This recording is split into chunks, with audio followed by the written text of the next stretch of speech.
আহো ভাতিজা আহো। না, পাট খেতে নয়, এবার ডিপজল তার ভাতিজাদের ডাক দিচ্ছেন গুরুর হাটে। আগামী কোরবানি ঈদে গাবতলী গুরুর হাটের ইজারা পেয়েছেন ডিপজল।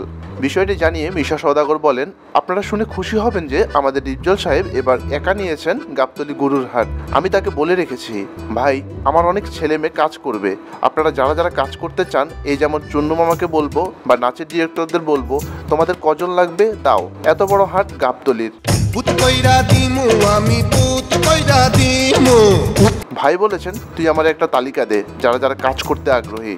ব্যাস, এর ফলে শিল্পীদের জন্য কাজের এক নতুন দুয়ার খুলে গেল। দেখার বিষয় হলো মাঠে শিল্পীরা তাদেরকে প্রমাণ করতে পারেন কিনা। এখনো সন্দেহ আছে, খারো ভাতিজা, তোমার সন্দেহ আমি দূর করে দিতাছি। এর আগে শিল্পী সমিতির নির্বাচনে ডিপজল বলেছিলেন তিনি নির্বাচিত হলে শিল্পীদের কাজের ব্যবস্থা করে দিবেন, তবে সেটা যে এত দ্রুত আর এইভাবে হয়ে যাবে সেটা কেউ হয়তো ভাবেনি। এমন সংবাদ দেশের গণমাধ্যমগুলো সামাজিক যোগাযোগ মাধ্যমে প্রকাশ করার পর সেখানে সাধারণ মানুষ তাদের মন্তব্য জানাচ্ছেন। আমার বিশান্তাইরে ডাইকা দে, আসন বিছাইবার ক।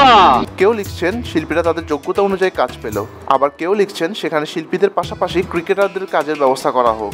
আরেকজন লিখেছেন জাহিদ খানকে হাসিল কাটার দায়িত্ব দেয়া হোক।